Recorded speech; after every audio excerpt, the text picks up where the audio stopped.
Hello everyone, welcome back to my channel. मैं हूं lovely. स्वागत है आपका लवली की पाठशाला में। बीपीएससी के चेयरमैन का प्रेस कॉन्फ्रेंस हुआ है, उसमें उन्होंने क्या कुछ बताया है, जैसे कि बीपीएससी टीआरई 3 का रिजल्ट कब तक आएगा और टीआरई 1-2 में किस आरक्षण के हिसाब से रिजल्ट दिया गया था, उसके बारे में क्या कुछ कहा है उन्होंने। और सप्लीमेंट्री रिजल्ट पे भी उन्होंने कुछ बातें कही हैं। ये सब कुछ आप इस वीडियो में जानेंगे। आपका टीआरई 3 का रिजल्ट कब तक आने वाला है और रोस्टर क्लियरेंस कब तक हो जाएगा, ये सब कुछ आप इस वीडियो में देखेंगे। तो आइए वीडियो को शुरू करते हैं।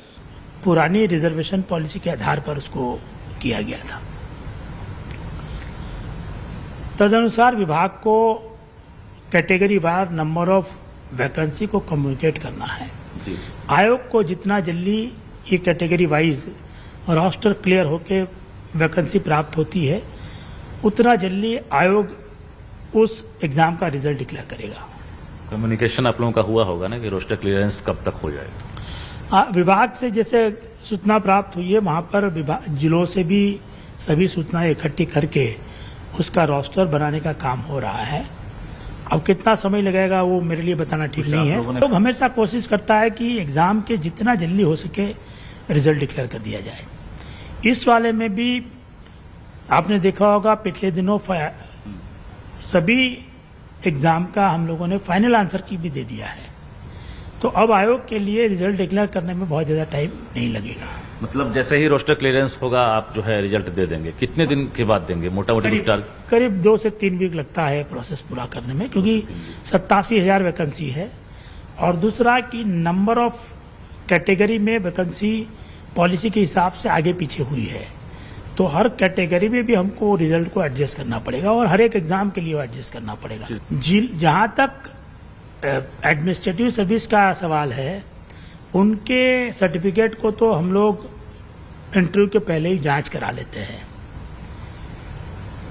उसमें खास तौर से जो फिजिकली चैलेंज कैंडिडेट है उनके सर्टिफिकेट और बाकी सर्टिफिकेट की जांच शामिल है। अन्य एग्जाम में सर्टिफिकेट वेरिफिकेशन का जिम्मा आयोग जनरली नहीं लेता है, वो विभाग के स्तर पर कराया जाता है, अनलेस कि हम लोग ने पहले से पब्लिश कर दिया है और विभाग ने उसके लिए अनुरोध किया है। अगर पुरानी एग्जाम जिसमें एडवर्टाइजमेंट में लिखा हुआ है कि आयोग उसकी सर्टिफिकेट की जांच करेगा, उसके सर्टिफिकेट की आयोग जांच करेगा। लेकिन सर्टिफिकेट के जांच का काम एक बहुत बृहद काम है, उसमें बहुत बड़ी संख्या में मैन पावर की जरूरत पड़ती है। खास तौर से शिक्षा विभाग जैसे विभाग में जहाँ पर नंबर ऑफ वैकेंसीज 10,000 में है, तो उसके सर्टिफिकेट वेरिफिकेशन का काम संबंधित विभाग करे, वही करेगा। आप कह रहे हैं? नहीं, देखिए, जो डॉक्यूमेंट वेरिफिकेशन की बात आती है तो वो तभी आती है जब कंप्लेंट प्राप्त होती है। उसकी एक प्रक्रिया निर्धारित है। अगर उसको आयोग के स्तर पर करना है तो आयोग वो सभी डॉक्यूमेंट का निर्धारित प्रक्रिया के हिसाब से वेरिफिकेशन कराएगा। मतलब इस बार आप श्योर हैं कोई गड़बड़ी नहीं होगी, ऐसा लग रहा है? नहीं, ऐसा हम नहीं कह सकते। हम ये नहीं कहेंगे कि गड़बड़ी नहीं होगी।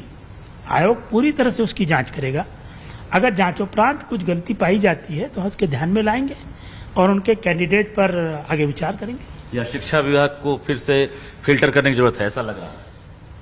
आगे की एग्जाम के लिए शिक्षा विभाग फिल्टर करके भेज सकता है, बट जो टीआरई 3 के लिए लोग दे दिए हैं उनके लिए अभी उनके लिए करना मुश्किल है। महत्वपूर्ण सवाल, जब आपने कहा बैकलॉग सीटें नहीं जुड़ेंगी, तो जो सीटें मंगाई जा रही है या जो रिक्तियां मिलेंगी वो क्या होगी? वो कम्युनिकेट हमको नहीं है अभी। जब कम्युनिकेट करेंगे तब हम निर्णय ले पाएंगे। रिक्तियां बचेंगी तो क्या होगी, कुछ तो सवाल होगा। नहीं, एक प्रावधान हमेशा रहता है कि अगर विभाग अपनी ओर से किसी परीक्षा का सप्लीमेंट्री लिस्ट की मांग करता है तो वैसी स्थिति में आयोग एक सप्लीमेंट्री लिस्ट उनको दे सकता है। इस बार क्या उम्मीद है, सप्लीमेंट्री देंगे? हमको अभी तक कोई सूचना प्राप्त नहीं कोई वार्तालाप नहीं हुई आयोग से। या वो सीटें जो है टीआरई 4 में आएंगी, ऐसा लग रहा है? वो आई थिंक विभाग ही बता पाएगा और उसके बाद ही इनके नंबर ऑफ वैकेंसी पता चलेगी। वो कम्युनिकेट होगी तो टीआरई 4। सवाल, जो एग्रीकल्चर के द्वारा एग्जाम लिया गया था, एग्रीकल्चर डिपार्टमेंट का एग्जाम था, बीएओ का या बाकी जो पद हैं, उसका रिजल्ट कब आ रहा? उसके रिजल्ट में अगेन रिजर्वेशन पॉलिसी में जो चेंजेस आए हैं उसके कारण थोड़ा विलंब हो रहा है।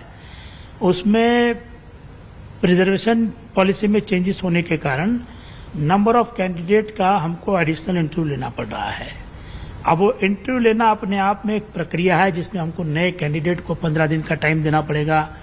इंटरव्यू बोर्ड गठित करके उसके इंटरव्यू लेने में भी करीब हफ्ता 10 दिन 15 दिन का टाइम लगेगा। फिर उनके मार्क्स के साथ पुराने मार्क्स को मिलान करने के बाद ही अंतिम वरीयता सूची, अंतिम परीक्षाफल प्रकाशित किया जाएगा। तो वैसी स्थिति में रिजल्ट बनने में थोड़ा समय लग सकता है। मतलब फिर से इंटरव्यू के लिए शेड्यूल जारी करेंगे? फिर से उतनी ही वैकेंसी का इंटरव्यू, जितनी वैकेंसी नई पॉलिसी के कारण वो पर्टिकुलर श्रेणी में बढ़ेगी। जिनका इंटरव्यू एक बार हो चुका है उनको फिर से इंटरव्यू देने की जरूरत नहीं है। बहुत बहुत धन्यवाद। तो हमारे साथ बीपीएससी के चेयरमैन मनु रवि भाई परमार थे और महत्वपूर्ण जानकारियां दे रहे थे बीपीएससी 17वीं परीक्षा से लेकर टीआरई 3, एचएम, हेड टीचर और एग्रीकल्चर